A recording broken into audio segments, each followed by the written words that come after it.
Hello everyone, this is रश्मि। जैसा कि आपने थंबनेल में देख ही लिया होगा कि हमारे घर में हम तीनों भाई बहनों ने दिल्ली पुलिस का एग्ज़ाम क्वालिफाई किया था और उसका सबसे बड़ा क्रेडिट जाता है हमारे स्टडी प्लान को। ये दिल्ली पुलिस का एग्ज़ाम जो हमारा था वो हमने 2020 में जो दिल्ली पुलिस की वैकेंसी आई थी वो वाला एग्ज़ाम है जिसकी ट्रेनिंग 2022 में हुई थी। और हमने एक स्टडी प्लान ऐसा फॉलो किया था जिससे हमारे तीनों का ही एग्ज़ाम निकला था। स्टडी प्लान ही सबसे बड़ा रोल प्ले करता है हमारी पूरी स्टडी में। अगर आपका वो अच्छा है तो आप कोई भी एग्ज़ाम को बहुत ईज़िली क्रॉस कर सकते हैं। सिर्फ उसी स्टडी प्लान से मैंने दिल्ली पुलिस ही नहीं यूपीएससी, एनटीपीसी और एसएससी के और भी एग्ज़ाम क्वालिफाई किए। और वहीं मेरे भाई ने भी यूपी लेखपाल, अभी वो रेलवे में पोस्टेड है और उसने रेलवे का और भी एनटीपीसी ये भी एग्ज़ाम क्वालिफाई किए हैं। एक स्टडी प्लान जो आपका जो बेस बनता है वो एक स्टडी प्लान से ही बनता है। जिस टाइम पे मैंने दिल्ली पुलिस का एग्ज़ाम दिया था, ये मेरा पहला एग्ज़ाम था जो मैंने फर्स्ट अटैम्प्ट में क्वालिफाई किया। और सबसे ज़्यादा क्रेडिट एक ग्रुप स्टडी को ही जाता है। जो मेरे घर में माहौल था, मेरे भाई बहन दोनों ही तैयारी कर रहे थे और मैं भी वही तैयारी कर रही थी, तो कोई डिस्ट्रैक्शन वाला मामला था ही नहीं। डिस्ट्रैक्शन आज की दुनिया में सबसे बड़ा रोल प्ले करता है किसी भी एग्ज़ाम को क्वालिफाई ना करने का। अगर आपके घर में आपके भाई बहन या कोई दोस्त अगर दिल्ली पुलिस की भी तैयारी कर रहे हैं या मान लीजिए आप किसी और एग्ज़ाम की भी तैयारी कर रहे हैं, अगर आपके घर में कोई ऐसा इंसान है जो आपके साथ तैयारी कर रहा है, जो आपका वाला ही एग्ज़ाम की ही तैयारी कर रहा है, तो आप उसके साथ मिलकर तैयारी कीजिए। आपको खुद ये पता चलेगा, आप जब अकेले तैयारी कर रहे थे और उसके साथ तैयारी कर रहे हैं तो उन दोनों में कितना डिफरेंस है। आपको कितनी जाना, जो आपको 2 दिन की पढ़ाई है वो आपकी 1 दिन में ही हो जाएगी अगर आप दोनों एक अच्छे तरीके से, एक अच्छे स्टडी प्लान से उस तैयारी की शुरुआत करते हैं। मैं आपको ये देना चाहूँगी कि अगर आपके जैसे व्हाट्सएप, इंस्टा, ट्विटर अगर आप ये हैंडल यूज़ करते हैं, तो अगर आपको इनसे थोड़ा-सा भी डिस्ट्रैक्शन होता है तो आप इन्हें आज ही इंस्टॉल कर दें। अगर आपने ये सोचा है कि आपको इसी साल वर्दी लेनी है या इसी साल एग्ज़ाम क्वालिफाई करना है तो आपको इन्हें इंस्टॉल करना ही पड़ेगा, वरना ये आपका कब 1-2 घंटा ले जाएँगे आपको खुद पता नहीं चलेगा। मैंने अपने टाइम पे व्हाट्सएप भी नहीं रखा था अपने मोबाइल में। मैंने व्हाट्सएप भी डिलीट कर दिया था, इंस्टा भी डिलीट कर दिया। यूट्यूब मैंने रखा हुआ था क्योंकि मैं सेल्फ स्टडी ही कर रही थी और सारी चीज़ें मैं यूट्यूब पे ही देखती थी। अब यूट्यूब पे भी ऐसा है कि हम अगर मान लीजिए कुछ सर्च करने जाते हैं, कुछ और दिख जाता है तो हम उसे देखने में लग जाते हैं। तो तब कीजिए, जब आपको कोई भी ऐसी वीडियो है कि उसमें आप ज़्यादा टाइम दे रहे हैं, तो आप उसमें एक नॉट इंटरेस्टेड वाला, वो 3 डॉट होते हैं, उसमें एक नॉट इंटरेस्टेड वाला एक जो लाइन आती है, आप उस पर क्लिक कर दीजिए। वो वीडियो आपको फिर से नहीं दिखेगी वरना उस चैनल की वीडियो दिखेंगी। तो आप अगर ऐसा करेंगे तो आपको वीडियो आपके सामने आएँगी ही नहीं, तो आप डिस्ट्रैक्ट भी नहीं होंगे। दूसरी टिप आपकी ये है कि अगर मान लीजिए आप दिल्ली पुलिस की तैयारी कर रहे हैं, तो आपका दोस्त या आपके घर में आपके भाई-बहन दिल्ली पुलिस की तैयारी कर रहे हैं, तो उन्हें आप अपने साथ जोड़िए कि हम दोनों मिलकर तैयारी करेंगे। रात के 8 बजे, रात के 9 बजे हमने दिन में जो भी पढ़ा होगा, हम एक-दूसरे से डिस्कस करेंगे। उस डिस्कशन में आपने मान लीजिए एक टॉपिक आपने लिया और एक टॉपिक आपने अपने दोस्त को दे दिया। वो दोनों ही टॉपिक जब आप आपस में डिस्कस करेंगे तो आपके 2 टॉपिक कवर होंगे। आपने याद किया है 1 टॉपिक, कवर हो जाएँगे 2। और यही हुआ है हमारे केस में। हम तीनों ने तैयारी की थी। हम रात के 8 बजे, हमने एक शेड्यूल बनाया हुआ था कि हम रात के 8 बजे बैठेंगे और जिस इंसान ने जो टॉपिक भी याद किया है उससे रिलेटेड हम एक-दूसरे से क्वेश्चन पूछेंगे और क्वेश्चन पूछने के दौरान हमें भी वो क्वेश्चन याद होंगे।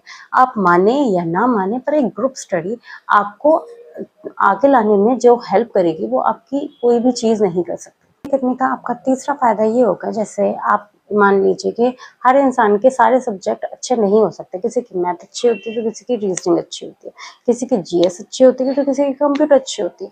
अगर मान लीजिए आप 2 लोग तैयारी कर रहे हैं, आपकी मैथ अच्छी है और आप दूसरे इंसान की रीजनिंग अच्छी है, तो आप उसे मैथ पढ़ा सकते हैं, वो आपको रीजनिंग पढ़ा सकता है। तो उससे आपको भी पढ़ने में भी इंटरेस्ट आएगा और सीखने में भी इंटरेस्ट आएगा। दूसरे इंसान आपको बता रहा है और ये होता है, जैसे मान लीजिए आप ऑनलाइन आपने कोर्स भी ले रखा है, पर हम रेगुलरली उस टीचर से अपडेट नहीं हो सकते, हम छोटी-छोटी बातें उनसे नहीं पूछ सकते। तो अगर आपके घर में कोई ऐसा इंसान है या आप कॉल पे भी, मान लीजिए आपका दोस्त अगर दूर भी रहता है, आप कॉल पे भी उससे पूछ लेंगे, तो अभी आपके क्वेश्चंस आप सॉल्व हो जाएँगे। जैसे मान लीजिए अगर कोई भी क्वेश्चन में आपको दिक्कत आती है, आप तुरंत उस टीचर को कॉल नहीं लगा सकते, पर आपके दोस्त को तो कॉल लगा सकते हैं ना कि ये क्वेश्चन मुझे नहीं आ रहा, आपने फ़ोटो खींच के भेजी, उसने आपको क्वेश्चन का रिज़ल्ट लिख के भेज दिया। उससे उसका भी वो चैप्टर अपडेट होगा और उसे वो क्वेश्चन नहीं आ रहा होगा तो वो भी सोचेगा उसे वो क्वेश्चन क्यों नहीं आ रहा, तो वो भी सॉल्व करेगा। ऐसे एक ग्रुप बनेगा और उसमें आपकी स्टडी को बहुत ज़्यादा इम्प्रूवमेंट मिलेगा। जैसा कि आपको पता है कि दिल्ली पुलिस में जीएस जो है वो 50 नंबर की आती है और जीएस बहुत ज़्यादा इंपॉर्टेंट रोल प्ले करती है, लगभग 50% मार्क्स जीएस ले जाती है। तो जीएस भी आपको ऐसे बहुत ज़्यादा जल्दी याद होगी। जैसे मान लीजिए आपने टॉपिक एक दूसरे को दे दिया, आपने हिस्ट्री पकड़ लिया, हिस्ट्री में आपने तुगलक काल दे दिया, तुगलक काल आज दोनों लोग ही पढ़ के आएंगे। दोनों लोग जब पढ़ के आएंगे तो तुगलक काल से कुछ क्वेश्चन आपको आते होंगे, कुछ क्वेश्चन उसे आते होंगे। आप ये मत बोलिए कि आप यहाँ पढ़ के आइए, वो पढ़ के आइए, पर आप ये बोल दिए कि ये टॉपिक तुम पढ़ के आना है, चाहे कभी भी पढ़ो, चाहे किससे भी पढ़ो। और फिर लास्ट में आप आके आप उस क्वेश्चन को रिवाइज कीजिए जो क्वेश्चन आपने दे रखे होंगे। एक दूसरे से वो क्वेश्चन पूछिए, जो क्वेश्चन उसे नहीं आ रहा होगा वो क्वेश्चन आपको आ रहा होगा, और जो क्वेश्चन दोनों को ही नहीं आ रहा होगा उसे सर्च कर लीजिए। तो वो टॉपिक आपका उसी दिन पूरा बहुत अच्छे से क्लियर हो जाएगा। मॉक टेस्ट, मॉक टेस्ट भी आपको ज़रूर लगाने हैं। आपका जैसे ही 50 to 60% सिलेबस अगर कंप्लीट हो जाता है तो आपको मॉक टेस्ट दे लें, क्योंकि मॉक टेस्ट में आपको ये अंदाज़ा होगा कि आपकी कितनी तैयारी हो गई, क्या आप जो पढ़ रहे हैं वो रेलिवेंट है भी कि नहीं। क्योंकि काफ़ी बार हम वो चीज़ें पढ़ लेते हैं जो शायद एग्जाम में आ ही नहीं रही होती। मॉक टेस्ट जब आप दोगे, और मॉक टेस्ट में भी आप प्रीवियस ईयर पेपर पहले दीजिए, क्योंकि प्रीवियस ईयर पेपर ही आपको बहुत ज़्यादा हेल्प करेंगे आपके आगे की तैयारी के लिए। मॉक टेस्ट और प्रीवियस ईयर पेपर में बस ये डिफरेंस होता है कि प्रीवियस ईयर पेपर में जो एग्जाम आए हुए होते हैं क्वेश्चन, वो आपको सबसे पहले कवर हो जाएंगे। तो मॉक टेस्ट पे आप जब लगाएंगे ना तो आधे क्वेश्चन आपको कवर हो चुके होंगे, इसलिए सबसे पहले प्रीवियस ईयर पेपर लगाइए। मॉक टेस्ट में भी फ़ायदा आपको ये होगा, जब आप ग्रुप स्टडी करेंगे, जब आप किसी के साथ मिलकर तैयारी करेंगे, तो अगर आपके नंबर ज़्यादा आए होंगे तो भी आपका ही फ़ायदा, और आपके नंबर कम आए होंगे तो भी आपका फ़ायदा है।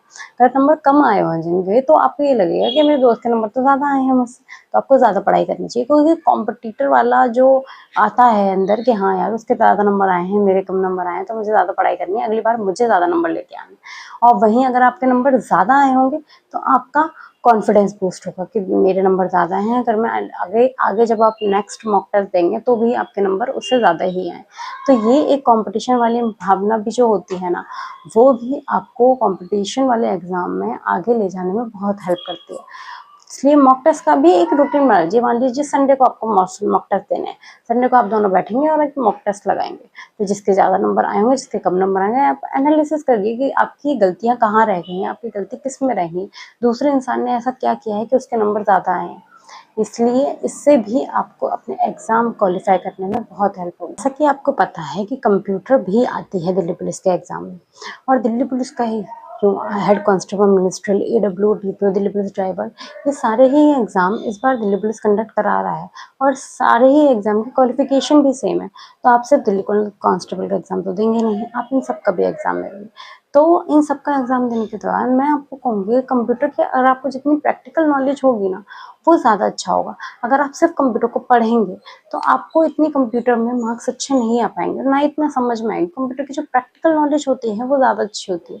अगर मान लीजिए आपके घर में एक लैपटॉप आप अरेंज कर पाएँ, या आपके घर में कोई कीबोर्ड भी आप रख पाएँ, तो वो रखिए, उससे आपको टाइपिंग में मदद मिलेगी। और आप अगर मान लीजिए कुछ फ़ोल्डर्स हैं, कुछ ऐप्स भी आ रहे हैं, जैसे एमएस वर्ड हो गया, एमएस एक्सेल हो गया, कुछ ऐप ऐसे आ रहे हैं तो आप अपने मोबाइल में ही इंस्टॉल कर सकते हैं, और आप उसे चलाइए। उसमें जितने भी फ़ोल्डर होते हैं, फाइल हो गया, इंसर्ट हो गया, मेन्यू, ये सारी ही चीज़ें आपको अपने प्रैक्टिकल के थ्रू मिल जाएंगी, आपको अपने मोबाइल में ही दिख जाएंगी। दिल्ली पुलिस कांस्टेबल के जो नोटिफिकेशन है वो 2 सितंबर को आएगा, और आपका जो एग्ज़ाम होगा वो नवंबर दिसंबर में होगा। तब तक आपके पास काफ़ी टाइम है। अगर आप करना चाहें तो आप हिंदी और इंग्लिश की टाइपिंग ज़रूर कर लीजिए, तो उससे आपका हेड कांस्टेबल मिनिस्टर में भी फ़ायदा होगा। और अगर आप दिल्ली पुलिस कांस्टेबल में भी सिलेक्टेड होते हैं तो काफ़ी बार ऐसा होता है कि आपसे पूछा जाता है कि कौन कौन ऐसा है जो हिंदी की टाइपिंग कर सकता है, इंग्लिश की टाइपिंग कर सकता है। तो उससे फ़ायदा आपको ये होता है कि आप ऑफिस जॉब में हो जाते हैं। ऑफिस जॉब में आपकी 10 to 5 जॉब होती है, उसमें रहकर आप अपनी तैयारी भी आगे बढ़ा सकते हैं कि आप आगे पोस्ट के लिए तैयारी करना चाहें या दूसरी वैकेंसी के लिए भी तैयारी कर पाएँ, तो आपको भरपूर टाइम मिल जाता है। 10 से 5 की जॉब में आपका सैटरडे संडे ऑफ रहता है, तो वो दिल्ली पुलिस में बहुत अच्छी अपॉर्चुनिटी है। अगर आप अभी से ही, एक तो आपकी टाइपिंग स्पीड भी बहुत अच्छी हो जाएगी, दूसरा आप हेड कांस्टेबल, मिनिस्ट्रियल और जो एडब्ल्यू टीपीओ में जो आएगा उसमें भी आपकी तैयारी में बहुत ज़्यादा हेल्प होगी, और ऊपर से आपको कंप्यूटर की भी प्रैक्टिकल नॉलेज हो जाएगी। ये हो गई सारी बातें जीएस, मैथ, रीजनिंग और कंप्यूटर की। आई होप आपको ये वीडियो बहुत अच्छी लगी होगी। अगर आपको ये वीडियो अच्छी लगे और आपको थोड़ी सी भी इससे इंफॉर्मेशन मिले तो आप चैनल को सब्सक्राइब कीजिए, और अगर जो भी आपको दिक्कत हो तो उसमें आप कमेंट बॉक्स में बताइए कि आपको क्या दिक्कत आ रही है। मैं आपकी कोई भी जो दिल से रिलेटेड या और भी एग्जाम से रिलेटेड कोई भी दिक्कत आएगी तो उसे सॉल्व करने की पूरी कोशिश करूँगी। जय हिंद।